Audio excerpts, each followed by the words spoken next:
자, 어제 아침에도 같은 말씀 보면서 어떤 내용 생각해 보았습니까? 우리 하나님은 공의와 사랑의 하나님이시다라는 사실에 대해서 생각해 보았어요.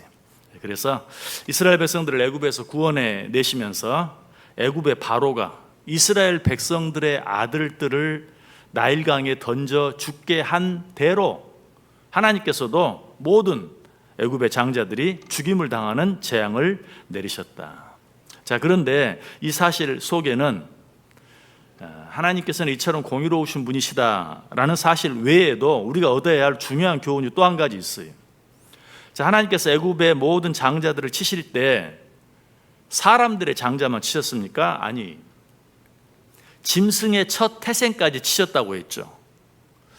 공의의 하나님도 좋지만 굳이 그렇게까지 하실 필요가 있었을까?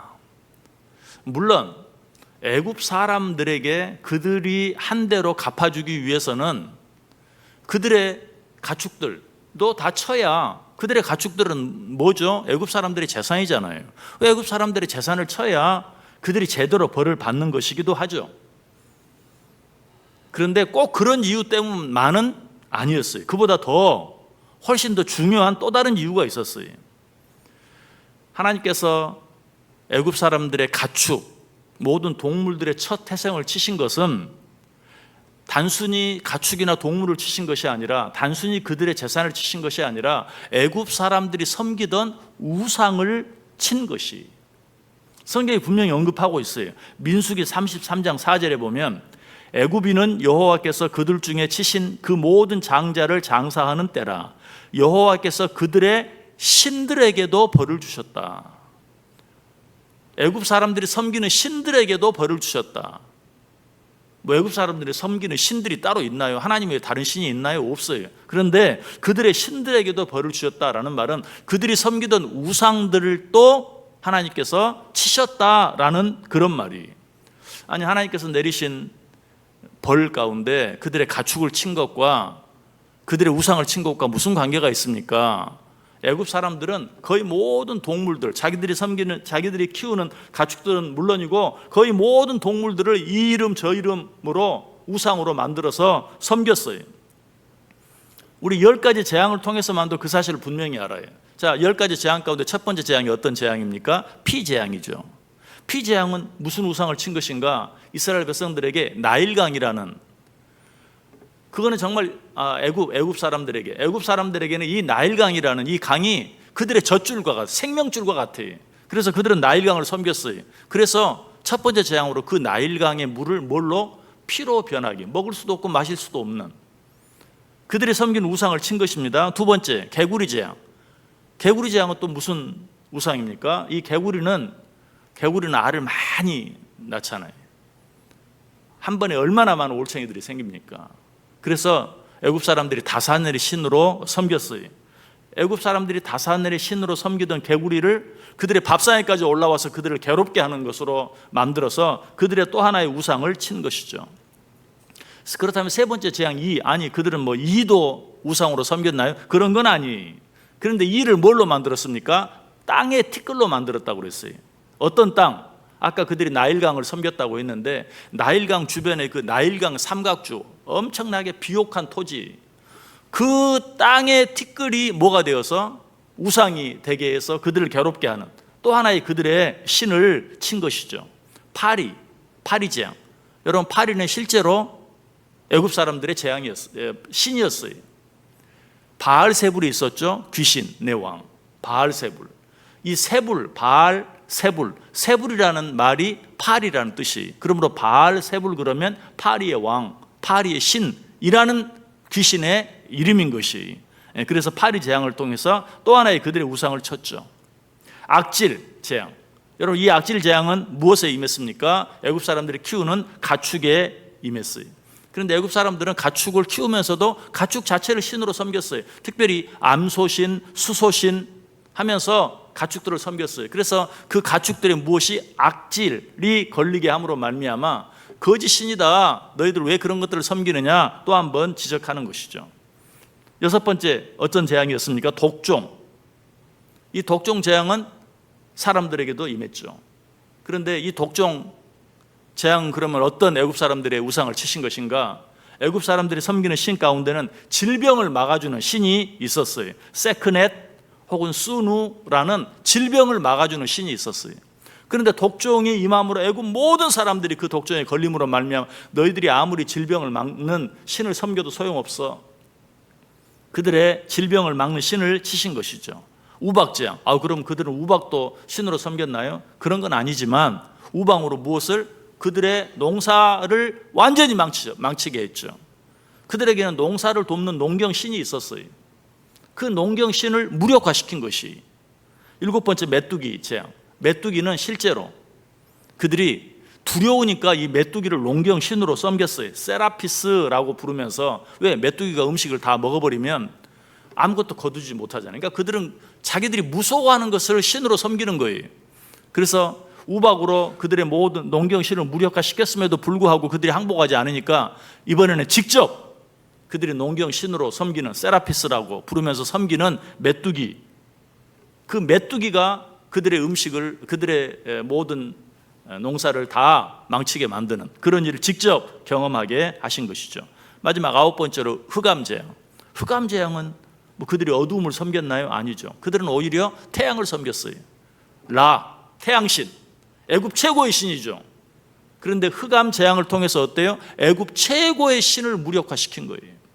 결국 9가지 재앙이 뭐예요? 모두 애굽 사람들이 섬기는 우상을 치신 것이. 그럼에도 불구하고 그들이 하나님께 순종했습니까? 순종하지 않았습니까? 순종하지 않았어요. 그래서 하나님께서는 이제 그들이 섬기는 모든 동물들의 첫 태생, 모든 동물들 가운데 첫 태생이 죽지 않는 그런 일이 하나도 없는 그런 재앙을 내림으로 말미암아서 너희들이 신이라고 믿고 섬기는 것들이 얼마나 잘못된 것인지 너희들이 깨달아라 하는 의미에서 애굽의 장자들과 더불어서 무엇까지? 모든 동물의 첫 태생까지도 하나님께서 치셨다라는 것이.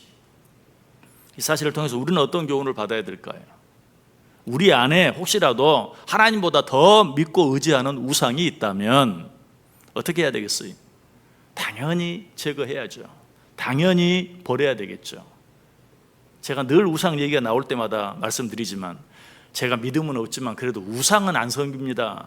정말 그렇습니까? 정말 그럴까요? 그렇지 않죠. 성경이 뭐라고 말한다고요? 하나님보다 더 사랑하는 것은 다 우상이다. 내게 하나님보다 더 사랑하는 것이 있다면, 하나님보다 더 앞세우는 것이 있다면 미리 하나님 앞에 손들고 다 내어놓고 항복할 수 있어야 돼요. 그렇게 하지 않으면 하나님께서 애굽 사람들에게 내린 그 10가지 재앙과 같은 그 모든 재앙 속에 어떤 의미가 있다고요? 우리들이 잘못 섬기는 우상들을 치시는, 그러기 전에 우리는 하나님 앞에 항복할 수 있어야 된다. 온 우주 만물과 그 안에 존재하는 모든 것들을 마음대로 다스리시는 하나님께서 그 우상들을 절대로 그냥 두지 않으세요. 왜냐하면 하나님께서는 공의의 하나님이신과 동시에 질투하시는 하나님이시기 때문에 그래요. 우리 성경 한번 같이 읽어볼까요? 제가 읽어드리겠습니다. 오늘 화면이 나오지 않으니까. 출애굽기 20장 3절, 4절, 5절 말씀 제가 읽어드립니다. 너는 나 외에는 다른 신들을 내게 두지 말라. 너를 위하여 새긴 우상을 만들지 말고 또 위로 하늘에 있는 것이나 아래로 땅에 있는 것이나 땅 아래 물속에 있는 것에 어떤 형상도 만들지 말며 그것들에게 절하지 말며 그것들을 섬기지 말라. 나 내 하나님 여호와는 질투하는 하나님인즉 나를 미워하는 자의 죄를 갚되 아버지로부터 아들에게로 3, 4대까지 이르게 하거니와. 얼마나 무섭습니까? 너희들이 나 외에 다른 신을 두면 내가 너희를 벌하는데 3, 4대까지 벌하겠다. 역시 이 말씀을 들을 때도 아까 하나님께서 아니 애굽 사람들이 잘못했으면 애굽 사람들의 장자만 치면 되지 왜 동물의 첫 태생까지 칩니까? 라고 말했던 것처럼 아니 내가 잘못했으면 나만 벌하시면 되지 왜 내 자손의 3, 4대까지. 여러분 이 말의 의미가 무엇이라고요? 하나님께서 그만큼 나를 사랑하셔서 나로 하여금 속히 돌아오게 하기 위해서. 우리 인간들이 그래요. 얼마나 완악한지 나만 벌한다고 하면 꿈쩍도 하지 않아요. 그러나 우리 자녀들의 문제라면 그때서야 우리는 하나님 앞에 두 손 들고 나와요. 그러므로 하나님께서 우리를 속히 돌이키게 하기 위해서 그렇게 말씀하시는 것이죠.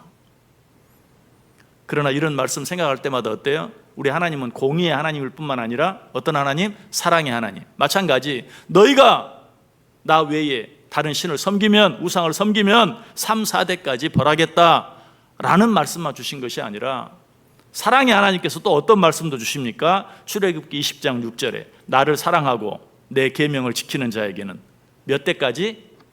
1000대까지. 벌할 때는 3, 4대까지 그걸로 끝나요. 그러나 축복할 때는 언제까지? 1000대까지. 이것이 하나님께서 우리를 향하신 마음이, 네가 나를 사랑하고 내 계명을 지키면 내가 1000대까지 복을 내리겠다. 이것이 우리 하나님은 공의의 하나님이실 뿐만 아니라 사랑의 하나님이심을 다시 한번 우리에게 보여주는 것이.